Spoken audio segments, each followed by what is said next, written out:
Bem, pessoal, vamos dando continuidade aqui às nossas aulas, né? Vamos falar aqui continuamos aqui no capítulo 8 do livro de segurança, do livro Curioso de Redes, tratando de segurança em rede de computadores, né? Vamos falar agora sobre a autenticação, tá? Autenticação entre dispositivos, né? Numa rede, dispositivos distintos, né? A autenticação do ponto final, né, que é um dos tópicos, né, o que ele diz? Que é o processo de provar a identidade de uma entidade a outra entidade por uma rede de computadores, exemplo, cliente e servidor de rede. Então, quando a gente entra no nosso e-mail, né, nós estamos provando ao servidor lá de e-mail, no serviço de e-mail, que nós somos aquela pessoa que dizemos ser, por conta da nossa senha. Desculpa. Então, isso acontece de forma muito frequente na rede de computadores, que é esse processo de autenticação. E isso é uma coisa que vem sendo construída de forma que a gente possa ter mecanismos de autenticação cada vez mais rápidos e seguros, tá? Porque não adianta a gente incorporar um processo de autenticação muito pesado, porque até nós já vimos quando nós estávamos falando sobre chaves, sobre criptografia assimétrica, né? Que a criptografia assimétrica ela não é tão boa, ela não funciona para a rede de computadores, né? Porque ela tem pacotes, são grupos de pacotes longos, né? Então não funciona. Tá? Então o ideal é que a gente encontre uma forma de juntar hash, certificado digital, né, ou autoridade certificadora, chave simétrica e chave assimétrica, e dentro desse conjunto de recursos a gente encontra uma forma de autenticação segura, né? E é isso que o livro se propõe, tá? Vamos lá. Como seres humanos, autenticamos uns aos outros de diversas maneiras. Por exemplo, quando uma pessoa te liga, né, você pode identificá-la pela voz. Ou quando você está de costas e chega alguém, pela voz você reconhece aquela pessoa, né? Ou então você consegue reconhecer pelo rosto, né? Já existem também até sistemas que reconhecem pessoas pelo rosto, né? Na China eles já encontram pessoas que cometeram crimes pelo rosto, né? Para reconhecimento facial, né? Outra forma que nós podemos autenticar, né, uns com os outros, é pela nossa digital, né? Então são formas de autenticação. A autenticação em rede ela não conta com informações biométricas, visuais ou de voz, né? Então a autenticação em rede ela precisa desenvolver recursos para que os dispositivos, né, ou as entidades, como ele fala no livro, consigam provar quem eles realmente dizem ser, né? E isso, pessoal, a princípio, né, não é uma coisa assim tão fácil, né? Tão fácil de conseguir, né? Então, o que é que eles fazem, né? Por que eu digo que não é tão fácil? Porque existem diversas formas diversos tipos de golpes, né, que podem ser aplicados, tá? E nós até já comentamos alguns, né, que podem ser aplicados por conta disso, por conta dessas falhas de autenticação, né? Por exemplo, a pessoa pode criar uma rota alternativa para um DNS, né? A pessoa pode criar uma rota também alternativa dentro de um roteador, né? Como eu falei, para um DNS, pode direcionar uma pessoa que está procurando um site para um site falso, né? Para conseguir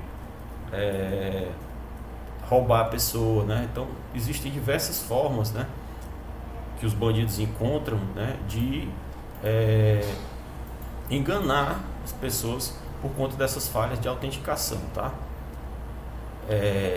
Então, quando a gente fala que as máquinas têm essa dependência, por exemplo, isso é muito comum hoje em dia nós encontrarmos, por exemplo, se você um outro exemplo, né, de autenticação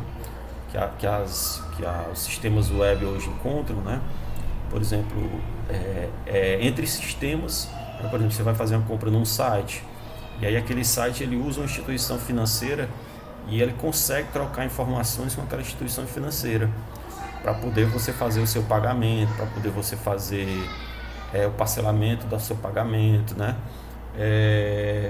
Armazenar os dados do seu cartão, tá? Então tem empresas hoje, por exemplo, Submarino, esse grupo aí, Submarino, Americanas, Extra, né? O que é que eles fazem hoje? Eles têm uma empresa que trabalha em parceria com eles, que se chama AME, né? AME.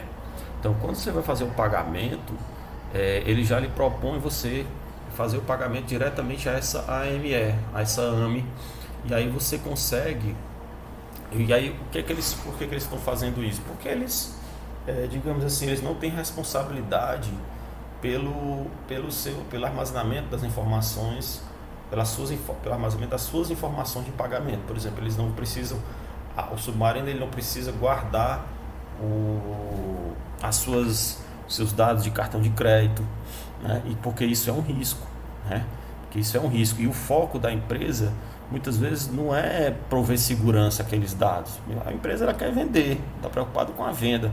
E aí algumas empresas grandes hoje elas estão terceirizando uma plataforma de pagamento, tá? E aí o site ele fica vinculado a essa plataforma de pagamento. Então eles têm que autenticar no outro, né?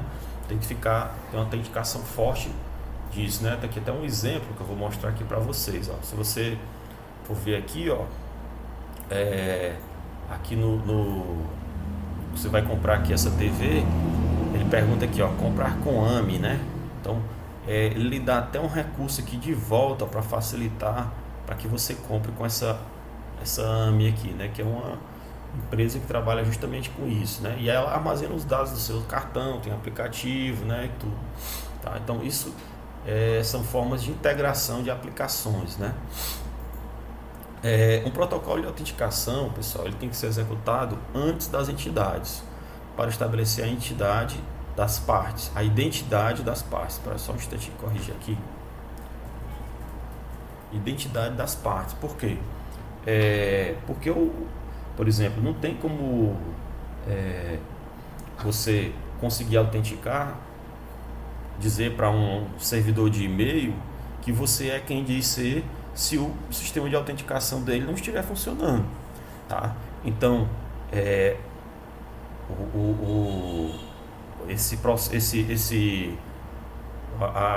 essa autoridade certificadora, no caso aqui, né, ela tem que estar funcionando antes da comunicação, da tentativa de comunicação ocorrer, tá? Então, por isso que ele tem que ser executado antes das entidades, né, para que ele possa estar presente quando, por exemplo, você quiser autenticar, ou então quando você for fazer qualquer outra conexão entre sites distintos, né, tem que existir um processo de autenticação. Quando você vai utilizar um certificado digital, né, a autoridade certificadora ela tem que funcionar 24 horas por dia, 7 dias por semana, né? A semana, o mês todo não pode parar, não. Por quê? Porque as pessoas, elas não obrigatoriamente elas estão utilizando o certificado só no horário comercial, né? Nós temos hoje sistemas utilizados por advogados, né? Que eles necessitam, e eles podem estar utilizando de madrugada, ele pode estar preenchendo algum documento do sistema da justiça, e ele precisa provar que ele é quem ele diz ser, né? E aí ele vai precisar de um certificado digital, e a entidade certificadora vai ter que agir nesse momento, né? Então, hoje esses serviços de autenticação, eles funcionam de forma, digamos assim, geral, né? Não tem como, não para não, tá? De forma integral, né?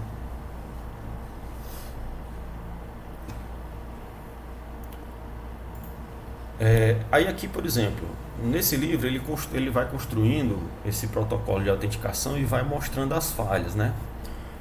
Aí aqui no ponto 1, né, no protocolo de autenticação 1.0, ele diz assim: o objetivo, Bob quer que Alice prove a sua identidade, né, para ele. Alice diz: eu sou Alice, né? Ela diz isso para o Bob, mas quem garante que ela é Alice mesmo, né?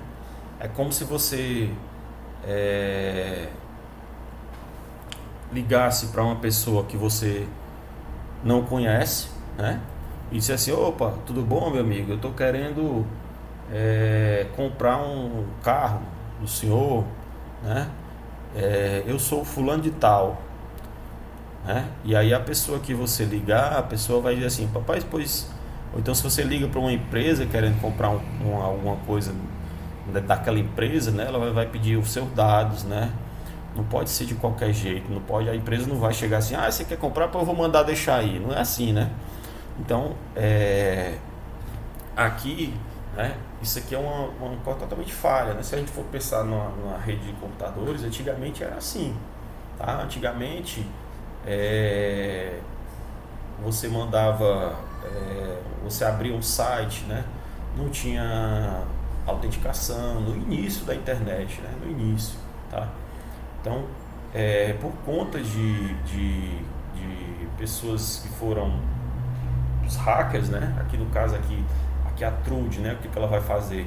Ela pode simplesmente se passar por Alice, né? E aí ela conseguir alcançar essas informações aqui que eles estão, né? Que a Alice e o Bob estão transmitindo, né? Por exemplo, antigamente você transmitia um e-mail, ele não tinha criptografia. E aí quem estivesse escutando a rede conseguia captar aqueles dados, né? E aí a pessoa que pegava o dado, por exemplo, o e-mail de outra, né? Por exemplo, se uma Trude pegar o e-mail do Bob, ela dizia assim: oi Bob, tudo bom? Eu sou a Alice, tal. Não tinha como o Bob saber, né? Então isso é um tipo de autenticação falha, né? Aqui, ó, nesse caso ainda da autenticação 1.0, Bob quer que Alice prove a sua identidade para ele, né? Numa rede, Bob não vê Alice, então Trude simplesmente se declara com Alice, foi o que a gente já comentou, né? Então, nesse caso, não tem como Alice provar, né? Utilizando esses recursos pífios aqui, não tem como Alice provar. Ela vai dizer assim: opa, sou eu. Não adianta. Eles têm que ter alguma informação que só eles conheçam, né? Para poder autenticar, né?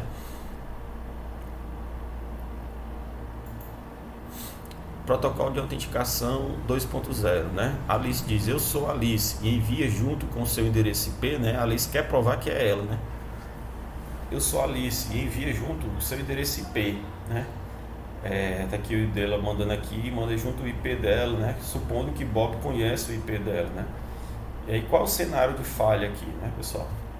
O cenário de falha é que endereço IP não identifica ninguém, né? Nós sabemos que ninguém tem IP eterno, né? Geralmente quem usa IP real, né? Digamos assim, pode ser autenticado pelo IP, só que o IP ele não pode ser um sinônimo de autenticação, porque pode ser burlado, né?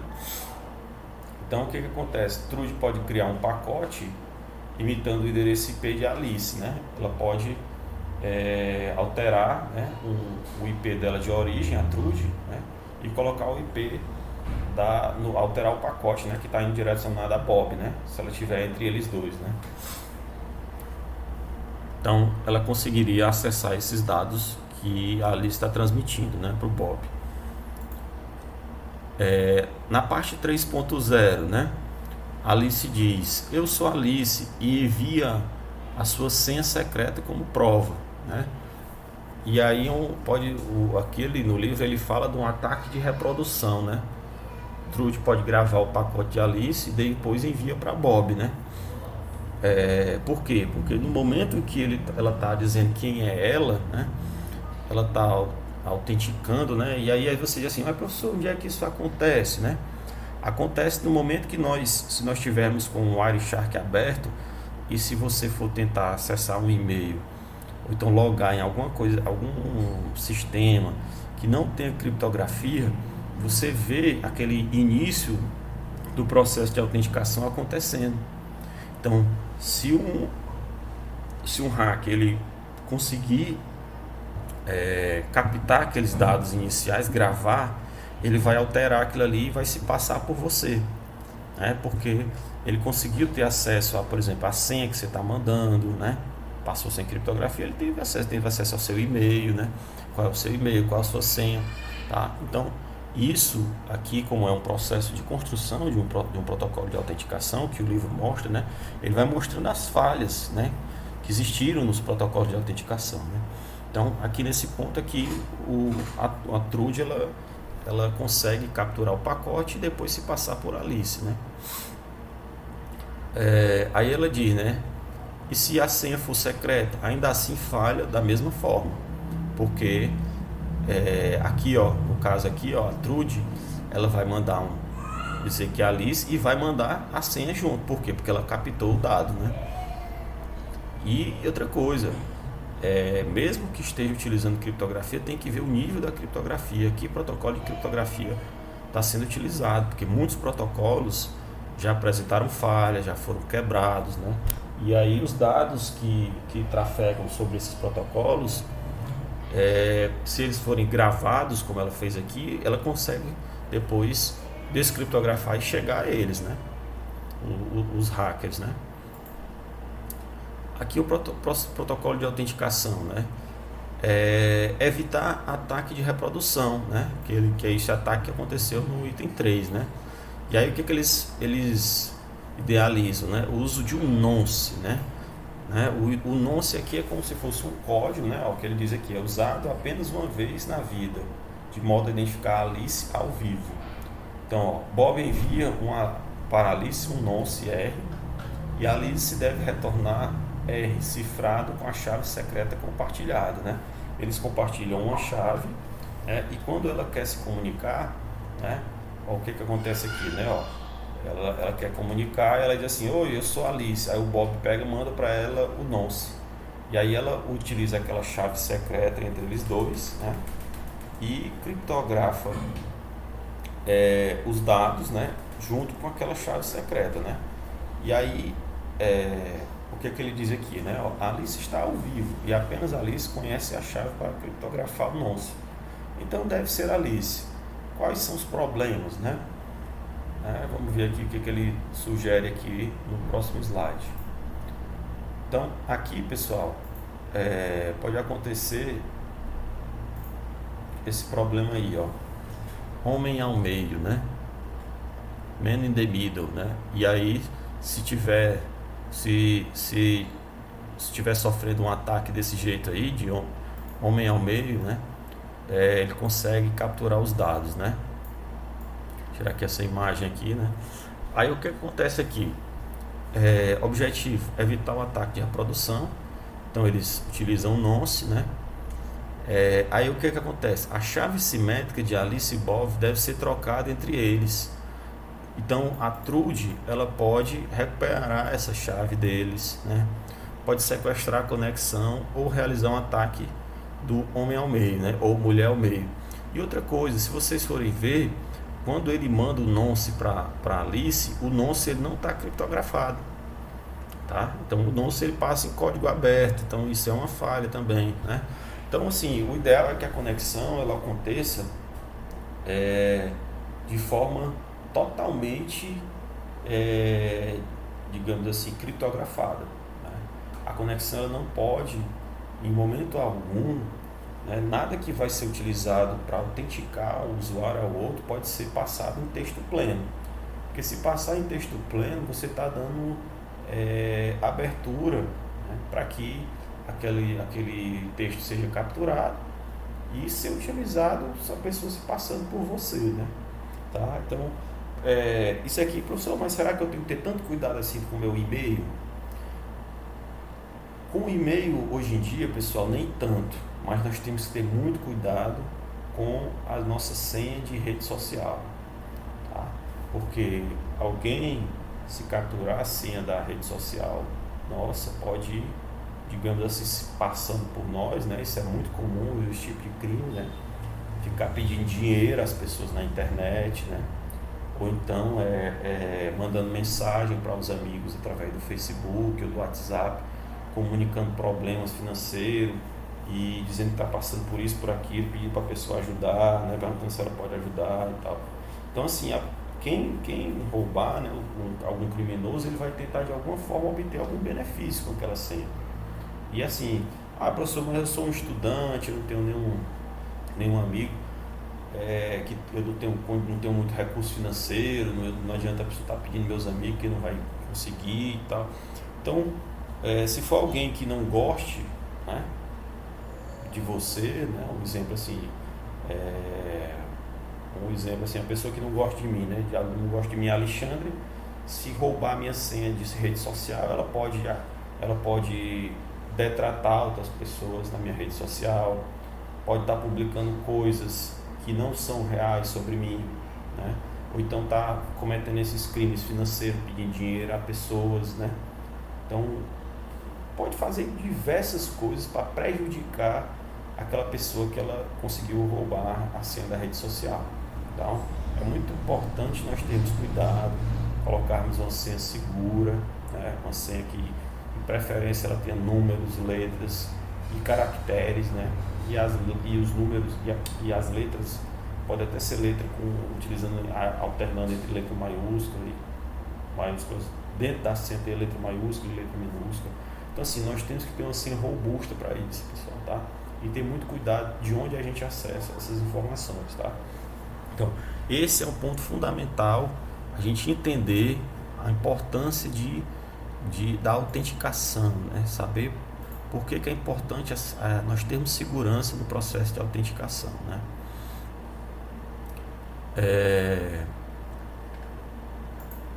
E aí nós vamos ver aqui também, né, nessa parte aqui do proteção do e-mail, né, que é a quinta parte, né, que é uma coisa que a gente já vem comentando, né, já vimos comentando. É possível oferecer serviço de segurança em cada uma das 4 principais camadas de protocolo da internet.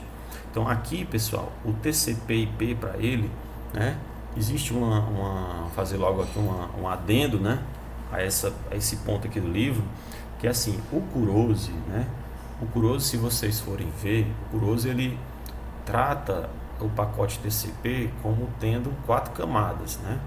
Já existe o Tannenbaum trata como 5 camadas, né.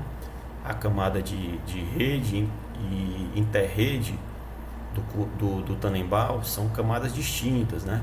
Aqui o Kurose ele trata como a mesma camada, tá? É aplicação, transporte, interrede e a camada física, né? Ele junta a camada de, não é nem a camada de, ele junta a camada ele junta a camada de enlace física, não é a camada de rede, ele junta a camada de enlace física, na verdade, tá? Mas na frente vocês vão entender disso, tá? Por isso que ele diz aqui, ó, as 4 principais camadas de protocolo da internet, né? Tá?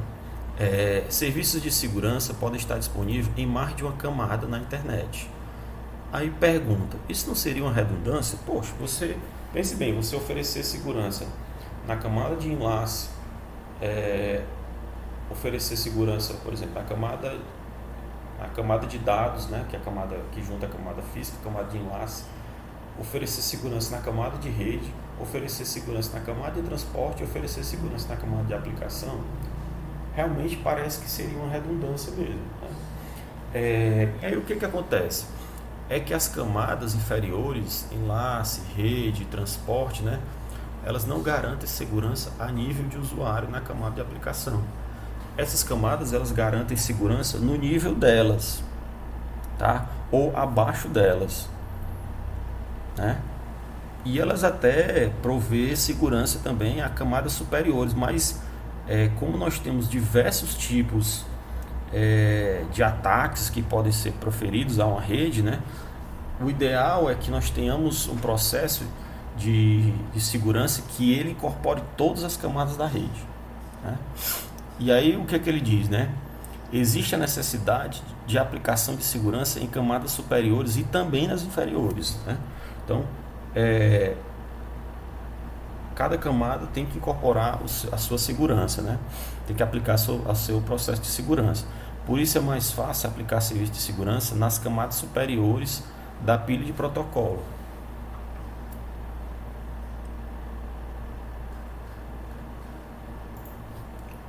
Por exemplo, aqui ele diz, né? Imagine que a Alice quer enviar uma mensagem de e-mail para Bob e Trude quer bisbilhotar. A maneira mais direta de conseguir confidencialidade é a Alice criptografar a mensagem com tecnologia de chaves e Bob decriptar a mensagem ao recebê-la. Vamos considerar o projeto de um sistema de e-mail que forneça confidencialidade, lembrando que aquilo que está dentro da mensagem não pode ser aberto por outra pessoa. É uma coisa secreta, né? Autenticação de remetente e integridade da mensagem, né? Autenticação de remetente. Quem envia tem que garantir que aquilo está sendo enviado por ela, né? Por exemplo, se Bob enviou uma mensagem, tem que garantir que aquela mensagem foi realmente enviada por ele, né? E integridade é garantir que a mensagem não seja alterada, né? Isso pode ser feito pela combinação dos procedimentos das figuras a seguir, né? Vamos ver aqui. Garantindo a confidencialidade.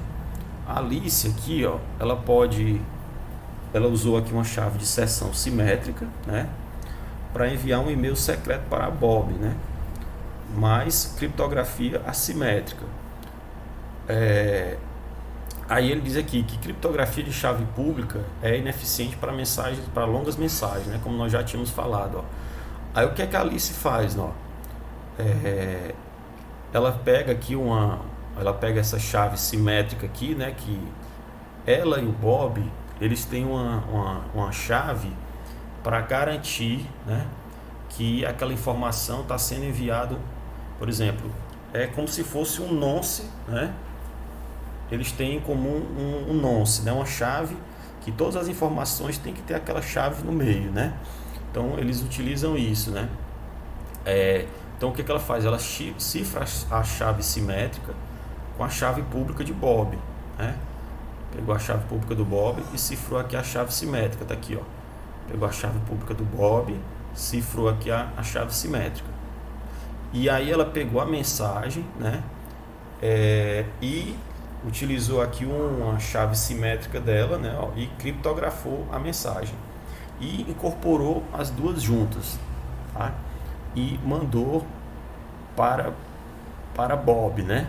E aí Bob vai fazer o processo inverso, né? Vai ver se aquela chave que veio junto com a mensagem é aquela chave que eles compartilham, né? Aquela chave simétrica que eles compartilham, né? E aí isso pode identificar que aquela mensagem veio de Alice, né? Porque aquele segredo só eles têm, né? Tá? Então isso aqui é uma forma de proteção ao e-mail, né? Aí você pode perguntar,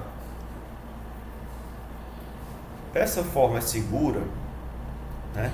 Aqui, se vocês forem ver, eles estão utilizando criptografia de chave simétrica, e a gente sabe que criptografia de chave simétrica, eles têm que compartilhar entre eles um segredo, né? Tá? Eles têm que compartilhar entre eles um segredo.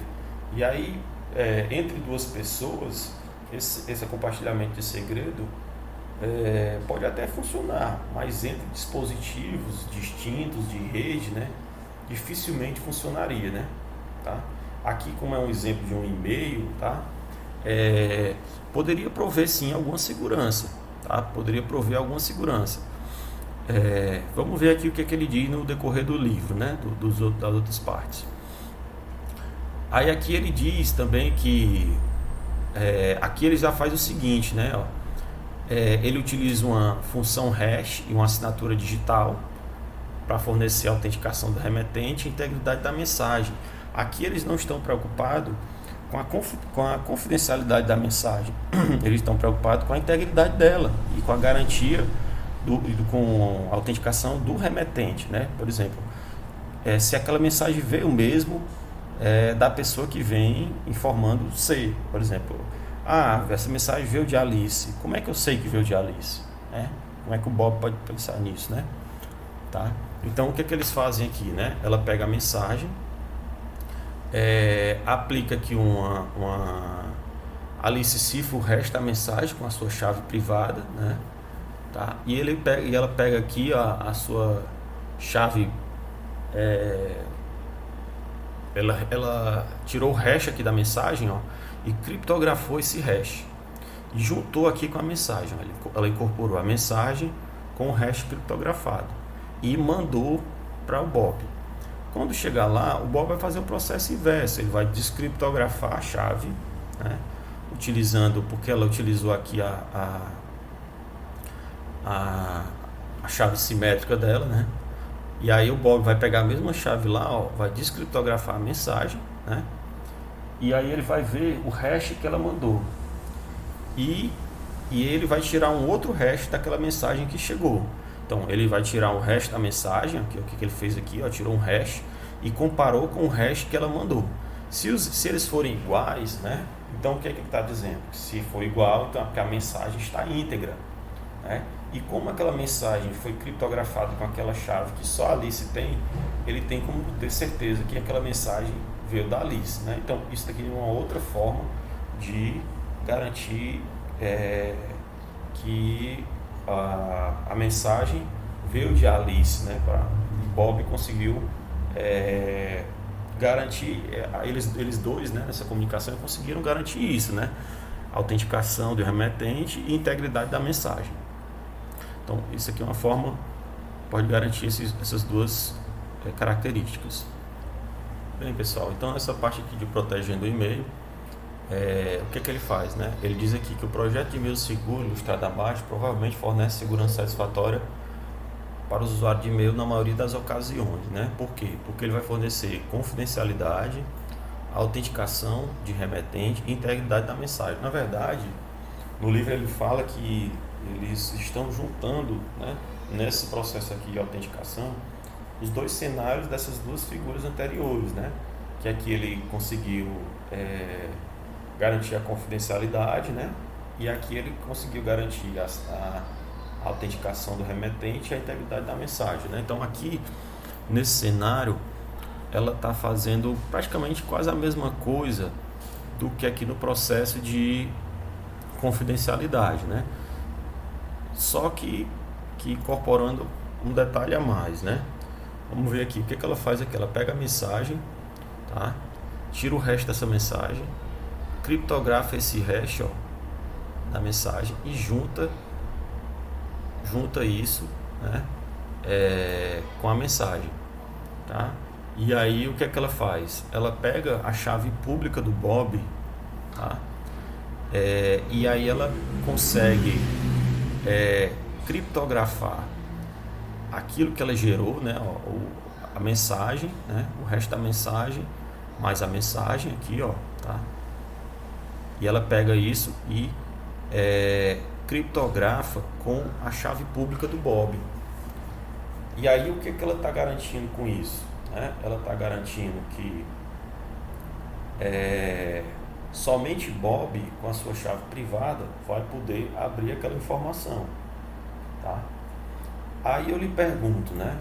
Mas será que, o que é que, né? Aí ele diz aqui embaixo: no entanto, Trude poderia mandar para Alice uma chave pública, dizendo ser de Bob.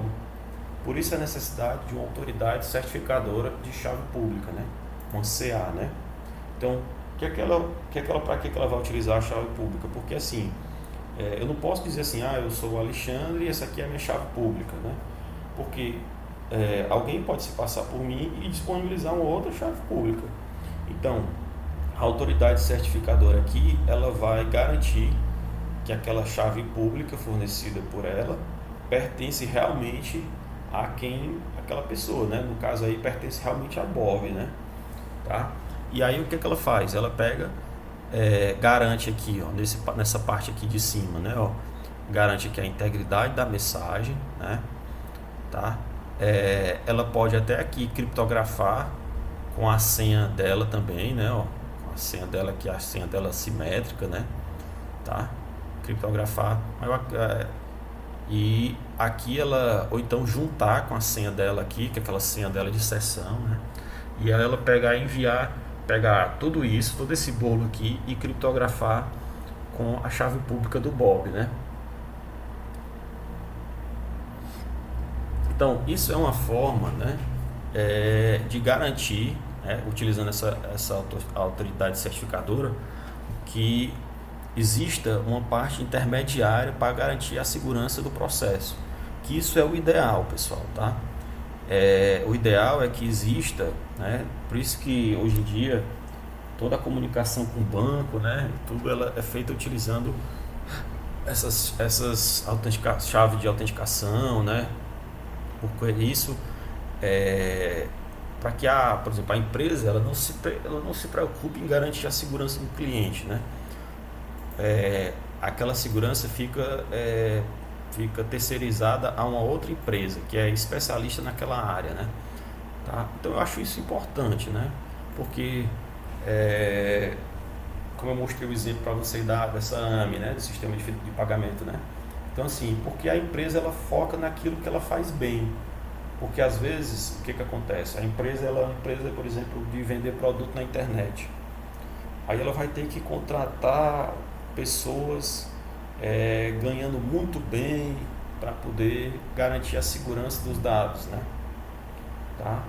Ou então pessoas especialistas em segurança de senhas. E ela vai ter que desenvolver em cima daquilo, porque as coisas a cada dia que passa se modificam, né? Os ataques ficam mais criativos, né? Mais inteligentes, né? E aí a empresa ela vai ter que focar em algo que não é a praia dela. Então o ideal é realmente terceirizar para quem realmente conhece a coisa, né? Tá? Então nesse caso aqui a Trude ela não teria como entrar, fechou toda a alternativa, porque o meio aqui está garantido pela autoridade certificadora, né? E é justamente o tipo de ataque que, se vocês tiverem percebido, é o tipo de ataque que era o mais sofrido, né? Tá? Esse aqui é o PGP, né, que foi projetado por esse cidadão aqui chamado Phil Zimmermann, né? Ele na verdade é um software, né? Que ele diz, né? O software cria um par de chave público para o usuário, né? Então quem quiser garantir confidencialidade do seu e-mail, né? Utilizando chaves públicas, né? Pode baixar esse aplicativo, esse software da internet, né? Ele tanto funciona para Linux como para Windows, e aí ele consegue criptografar seus e-mails, né? Eu não vou me aprofundar muito nele porque eu acho muito irrisório, né? Mas aqui na aula eu estou botando aqui um link, tá? Que conta a história dele, como é que ele funciona, né? Que ele é utilizado aqui para os bitcoins, tá? Quem quiser depois pode dar uma assistida nesse vídeo, tá, pessoal? Vou passar aqui os slides dele aqui. Esse aqui, pessoal, é um protocolo que opera junto ao TCP, né? E esse protocolo ele se chama, você vai encontrá-lo na internet, né? Desse formato aqui, SSL/TLS, né? No livro ele trata do SSL, né? Então assim, por que eu coloquei o TLS, né? Porque eu dando uma pesquisada, né? E fui vendo que a versão atual desse SSL é esse TLS, né? SSL significa Security Socket Layer, né? E TLS significa Transport Layer Security, né? Segurança na camada de transporte, esse aqui, tá? E esse aqui significa camada de socket segura, né? Então o que acontece no livro, né? Ele trata do SSL, né? Porque ele pega a origem, né? Só que hoje em dia nós tratamos, eles são apresentados dessa forma, porque o SSL ele já foi quebrado, né? E hoje em dia o que está vigorando é o TLS, tá? Mas para não ficar assim uma coisa desconhecida, né? Geralmente a gente encontra essa informação dessa forma aqui, tá? O SSL ele resolve essas questões aprimorando o TCP com sigilo, integridade dos dados, autenticação do servidor e autenticação do cliente. Aí ele diz que muitas vezes ele é usado para fornecer segurança em transações que ocorram pelo HTTP, né? Porque se você for ver aquele cadeadinho que tem nos sites, né, que estão criptografados, tá? Aquilo ali nada mais é do que esses protocolos garantindo a criptografia do protocolo HTTP, né? Que aí a gente passa a utilizar o protocolo HTTPS, né? Por quê? Porque está incorporando ele, está usando ele junto com esses serviços aqui, né? Entretanto, como o SSL protege o TCP, ele pode ser empregado por qualquer aplicação que execute o TCP. Então ele pode ser utilizado, como a gente já falou, pelo HTTP, ele pode ser utilizado pelo FTP, tá? Dezenas de bilhões de dólares são gastos com SSL a cada ano, e quase certamente quem compra pela net faz uso dele, né? Com certeza, né? Todos os sites que nós acessamos criptografados que estão utilizando HTTP estão utilizando esse protocolo, tá?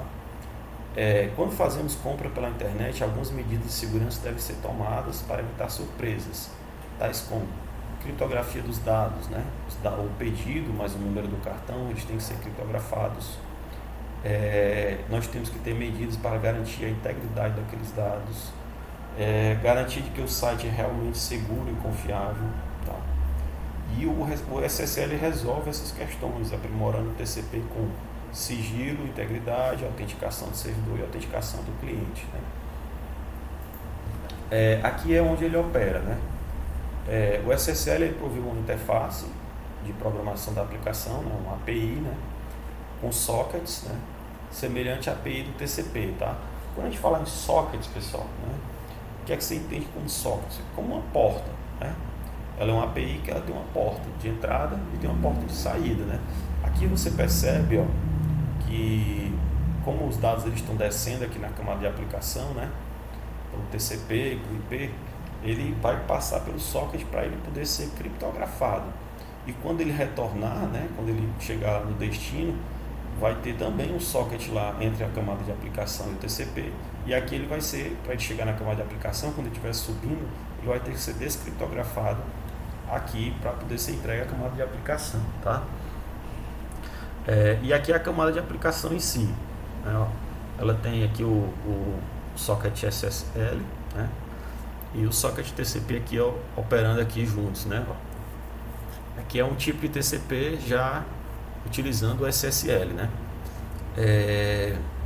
Embora ele resida na camada de aplicação, né? Ponto de vista ele, no livro ele fala o seguinte, ele diz assim, ó, embora o SSL ele resida na camada de aplicação, do ponto de vista do desenvolvedor, né, ele é um protocolo da camada de transporte, tá?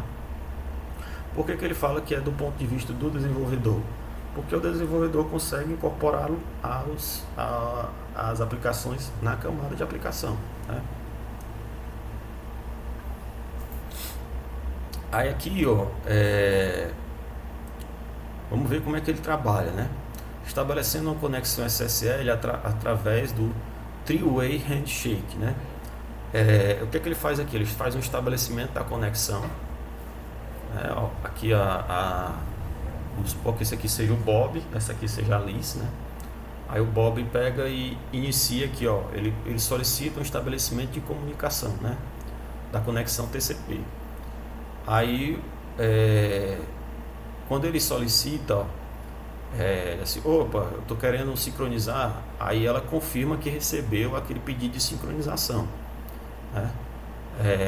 Confirma para ele, né? E aí ele confirma que recebeu a confirmação dela aqui também, né? Opa, né? Já vocês vão ver o que é o SYN e o ACK, né? Mas o SYN nada mais é do que um pedido de sincronismo, tá? E o ACK é a confirmação do recebimento daquele pedido, né? Tá? Aí ele, como se assim, eu estou querendo sincronizar com você. Aí ela diz, tudo bem, eu confirmo que recebi seu pedido de sincronismo, ok? Aí ele, tudo bem, ok, né?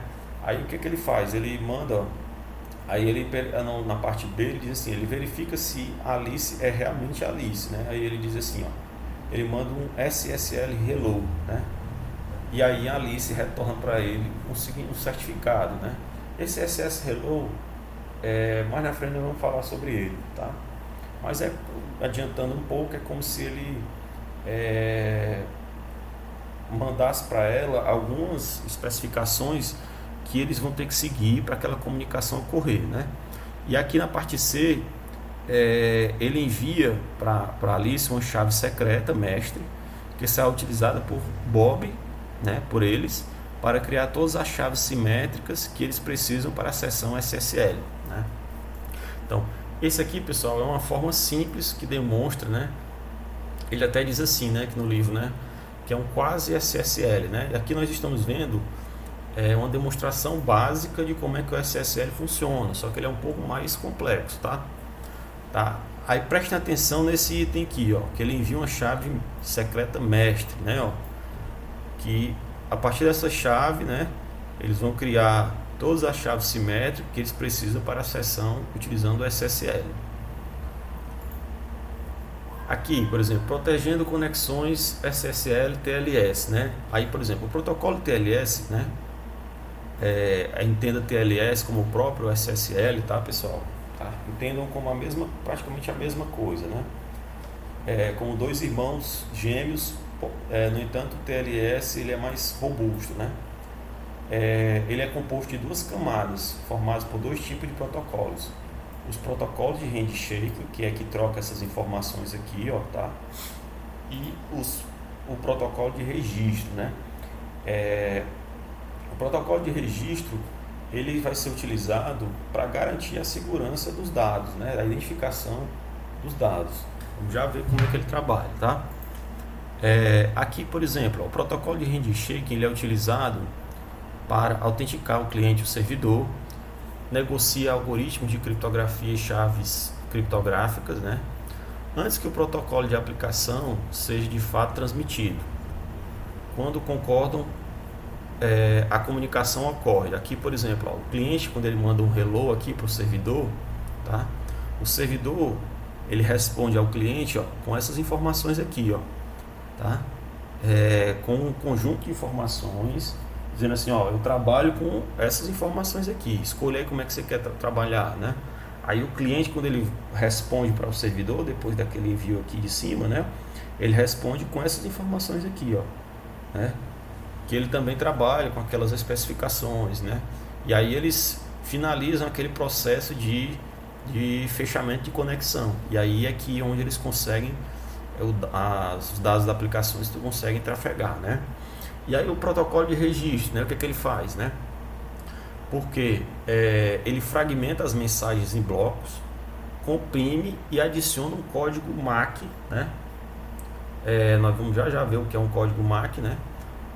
Encripta e transmite, né? Transmite o resultado, tá?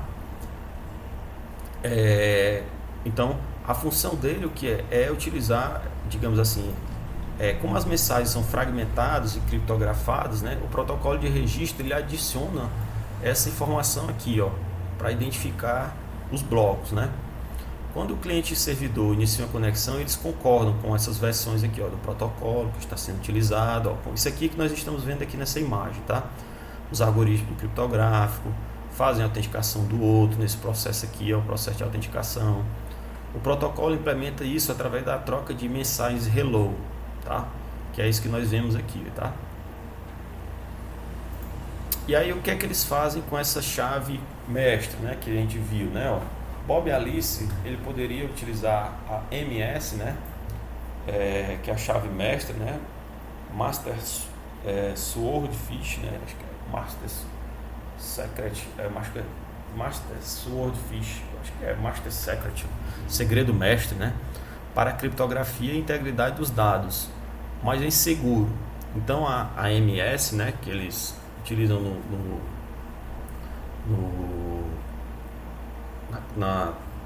nesse processo aqui de comunicação, né,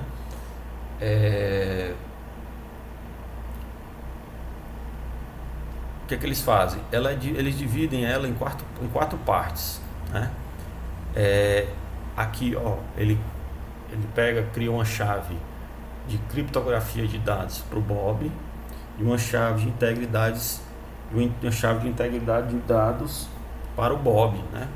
Por exemplo, sempre que ele for mandar uma informação para Alice, tá? Ele vai criptografar com esse EB. Sempre que ele for, para ele garantir a integridade dos dados, ele vai utilizar a chave MB. E assim a mesma coisa para Alice, né? Ó, sempre que ela quiser criptografar dados para mandar para o Bob, ela vai utilizar essa chave EA, né? E quando ela quiser garantir a integridade desses dados, ela vai utilizar essa chave MA, né? Fazendo algumas correções aqui. Ok, pessoal? Aí você percebe que eles fazem uso de chaves distintas para criptografar e garantir a integridade dos dados, né? E aí o que eles fazem aqui, né? Ó, então usam o segredo mestre para criar 4 chaves, né? Que já falamos, né? Aqui nós já explicamos também o significado dessa mensagem.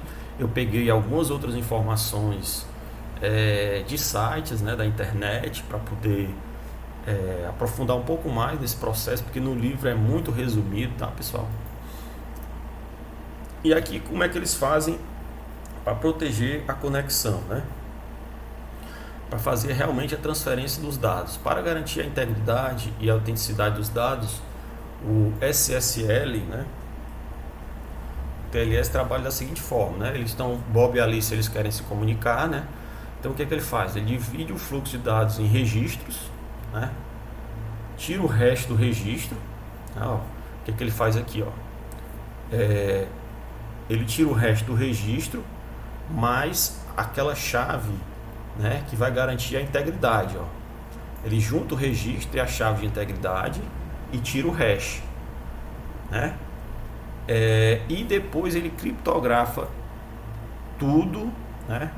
Criptografa aquele pacote lá de registro, né? Ó, com a chave dele de criptografia, né? E envia ao TCP, que manda pela internet, tá? Então funciona dessa forma aqui para ele garantir que o pacote chegue lá no destino, né? Aqui tem um ponto aqui, né? Que é o que eu esqueci de colocar, tá?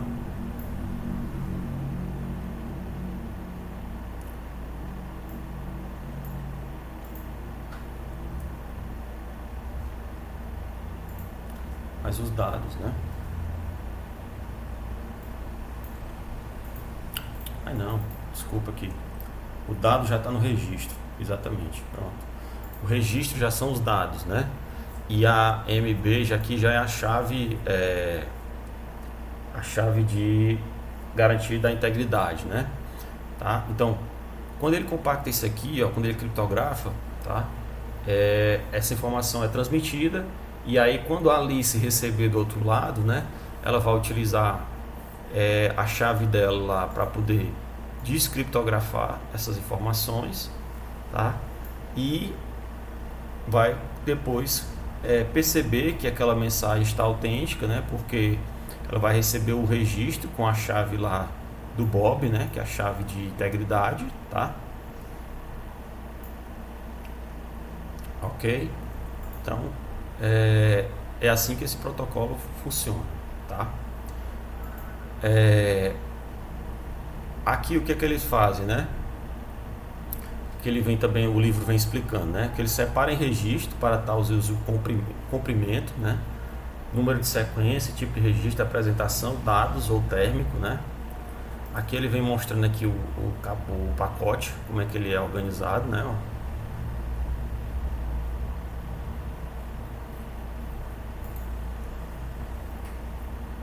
Aqui nós já até falamos, né, que quando eles começam a processo de comunicação, eles informam quais são os algoritmos que eles conseguem trabalhar, tá? Então, pessoal, é isso, né, desse protocolo SSL, tá? Esse sistema também que nós falamos já também